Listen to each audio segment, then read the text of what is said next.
কি ভেবেছিলাম যে তৃতীয় দিনে ভারত টেস্ট ম্যাচে অনেক এগিয়ে থাকবে, এমনকি ইনিংসে জিতে যাবে, কিন্তু অলি পোপ ইংল্যান্ডের ওয়ান ম্যান আর্মি। বন্ধুরা, আজকের তৃতীয় দিন শেষে অলি পোপ যে ইনিংসটা এখনও খেলে নট আউট আছে, সেই ইনিংসটার কারণেই কিন্তু ভারত 126 রান এখনও ইংল্যান্ড করে ফেলেছে। ভারতকে এখনও রান তাড়া করে জিততে হবে, ভারত ইনিংসে জিতবে না।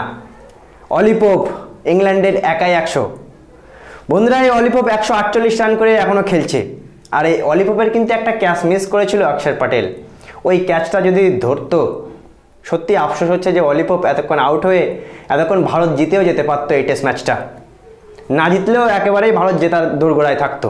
কিন্তু অলি পোপ যেমনটা খেলে দিয়েছে, খেলছে এখনও বর্তমানে তৃতীয় দিন শেষে, সেই হিসেবে কিন্তু ইংল্যান্ড কন্টেস্টে আছে।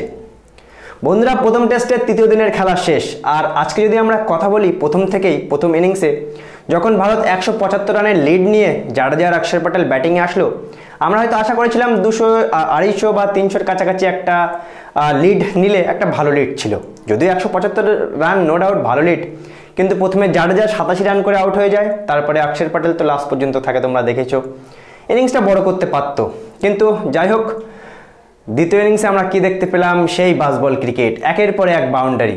বন্ধুরা, আজকে একটার পর একটা উইকেট পড়ছিল, ব্রেক থ্রু জাডেজাও দিচ্ছিল, ব্রেক থ্রু ওদিকে আমরা যদি বলি জসপ্রীত বুমরা, সেও কিন্তু ইম্পর্ট্যান্ট ব্রেক থ্রু দিল যখন উইকেটগুলো পড়ছিল না। এসে পর দুটো উইকেট নিল, রুটের আউটটা সে করলো ব্রিলিয়ান্ট। কিন্তু আমরা যদি দেখি আজকের এই তৃতীয় দিনের একেবারে প্রথম সেশন থেকে তৃতীয় সেশন পর্যন্ত ফিল্ডিং কিন্তু ঠিক রোহিত শর্মার ক্যাপ্টেন্সি ঠিক মনের মতো হলো না। ইজিলি যেন 4 মারছিল অলি পোপ, রিভার্স সুইপে প্রত্যেকটা সুইপ শট মারছিল, আর সুইপ শটাই কিন্তু 4। আর অলি পোপকে এতটা স্পেস দেওয়া আর একটা ক্যাচ মিস, হয়তো কখনোই ভাবিনি যে ভারত এই পর্যন্ত পৌঁছে যেতে পারবে বা ভারতে এই সিচুয়েশনে পৌঁছাবে। এখন কিন্তু খেলাটা জমে উঠেছে, কালকে চতুর্থ দিন। আর কালকে যদি এখনও অলি পোপ ব্যাটিং করছে 148 রানে, রেহান আহমেদ সেও কিন্তু ভালো ব্যাটিং করছে অলি পোপের সাথে।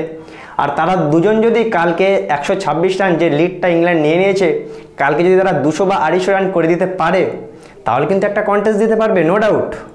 তৃতীয় দিন খেলার শেষে বা চৌথ দিন খেলার শুরুতে বা লাস্ট ইনিংসে খেলার যে কোনো কিছু হতে পারে। কিন্তু আমরা টেস্ট ম্যাচে অনেকেই দেখেছি যে তৃতীয় দিনের শেষে ম্যাচ একেবারেই ঘুরে যায়।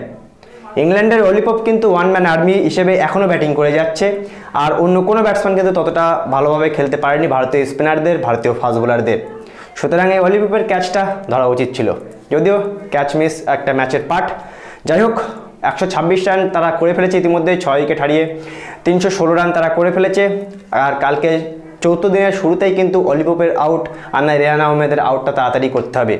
200 রানের ভেতর তাদেরকে আটকাতে হবে যদি ম্যাচটা ইজিলি জিততে হয়।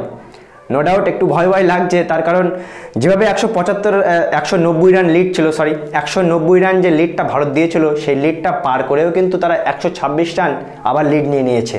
সুতরাং নো ডাউট ভালোই খেলছে তারা।